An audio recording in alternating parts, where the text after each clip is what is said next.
So students, आइए पहले हम सीखते हैं लिंग के बारे में। संस्कृत में लिंग शब्द का अर्थ है चिन्ह, पहचान अथवा जाति। मतलब स्टूडेंट, हमें लिंग की पहचान करने के लिए चिन्ह की पहचान करना आवश्यक है। मतलब जैसे संस्कृत में शब्द के पीछे आ की मात्रा लगती है तो हम स्त्रीलिंग कहते हैं। फिर शब्द के पीछे म हलंत लगता है तो हम कौन सा लिंग पहचान सकते हैं कि वो नपुंसकलिंग है। और पुरुष लिंग पहचान के लिए, पुल्लिंग की पहचान के लिए हम पीछे क्या लगाते अह। मतलब संस्कृत में हम चिन्ह के द्वारा ही लिंग की पहचान करते हैं। और जैसे हिंदी में तो हम जाति के द्वारा पहचान करते हैं, मतलब पढ़ने से भी पता चलता है, बट संस्कृत में हमें चिन्ह से लिंग का पता चलता है। और शब्दों के जिन रूपों से उनके स्त्री, पुरुष अथवा किसी अन्य जाति से संबंधित होने का पता चलता है उन्हें लिंगम कहते हैं। और लिंग कितने प्रकार के हैं? 3 प्रकार के होते हैं। फर्स्ट, पुल्लिंगम, मतलब जिससे पुरुष जाति का बोध हो, मतलब पढ़ने से हमें पता चलता है कि ये पुरुष जाति का है। और हम जैसे संस्कृत में अह, ओ या आह की मात्रा लगाकर भी पुल्लिंग की पहचान कर सकते हैं। नंबर 2, स्त्रीलिंगम, मतलब जिससे स्त्री जाति का बोध हो।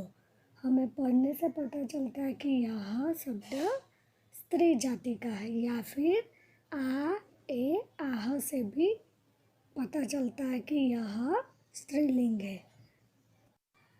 नंबर 3, नपुंसकलिंगम, मतलब जिससे न स्त्री और न पुरुष जाति का बोध हो। स्टूडेंट, हम पिछले पाठ में पढ़ चुके हैं नपुंसकलिंग के बारे में भी कि न वो स्त्री जाति का हो न पुरुष जाति का, मतलब निर्जीव हो, उसे हम नपुंसकलिंग शब्द कहते हैं। नपुंसकलिंगम की पहचान के लिए हमें संस्कृत में शब्द के पीछे क्या लगा स्टूडेंट्स? मय हलंत या ए की मात्रा या आनी, म ए आनी लगा, वह शब्द नपुंसकलिंगम शब्द भी कहा जाता है। ओके, सो स्टूडेंट्स, अब हम पढ़ते हैं वचन के बारे में। वचन भी 3 प्रकार के होते हैं। वचन का अर्थ होता है संख्या अथवा गिनती, मतलब नंबर, अर्थात शब्दों के जिन रूपों से किसी वस्तु की संख्या का बोध होता है उसे हम वचनम कहते हैं। और वचनम 3 प्रकार के होते हैं। जैसे एक संख्या होती है तो हम एक वचनम कहते हैं। संस्कृत में 2 संख्या होती है तो द्विवचनम। हिंदी में तो एक वचन और बहुवचन ही होते हैं, बट संस्कृत में 2 होती है संख्या तो द्विवचनम, और 2 से अधिक होती है तो हम क्या कहते हैं? बहुवचनम। और इसको हम चिन्ह के द्वारा भी इसे पहचान सकते हैं। जैसे पुल्लिंग बहुवचन के पहचान के लिए हमें पीछे आह लगाना होता है। स्त्रीलिंग बहुवचन की पहचान के लिए भी आह लगाते हैं। और नपुंसकलिंग बहुवचन की पहचान के लिए हम आनी लगाते। तो इससे हमें पता चलता है कि यह बहुवचन है। और एक वचन की पहचान के लिए अह, आ और म, और द्विवचन की पहचान के लिए हम औ, ए लगाते हैं, जिससे हमें संस्कृत में ये तीनों वचन की पहचान हो सकती है।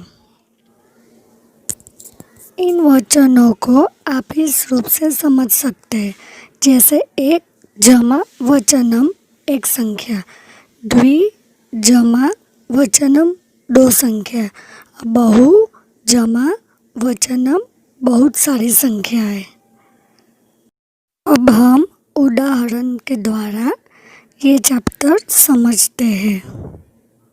पुल्लिंगम, एक वचनम, द्विवचनम, बहुवचनम। अश्वः, अश्वौ, अश्वाः। गजः, गजौ, गजाः। शुकः, शुकौ, शुकाः। मयूरः, मयूरौ मयूराः कपोतः कपोतौ कपोताः स्त्रीलिंगम महिला महिले महिलाः बालिका बालिके बालिकाः नौका नौके नौकाः घटिका घटिके घटिकाः पताका पताके पताकाः नपुंसकलिंगम पत्रम पत्रे पत्राणि आम्रम आम्रे आम्राणि चक्रम चक्रे चक्राणि कमलम कमले कमलानि पुस्तकम पुस्तके पुस्तकानि। तो बच्चों सबको सब कुछ समझ में आ गया। आई होप आपको ये चैप्टर उदाहरण के द्वारा अच्छे से समझ में आ गया होगा। तो बच्चों बाय, फिर अगले हफ्ते हम मिलते हैं। धन्यवाद।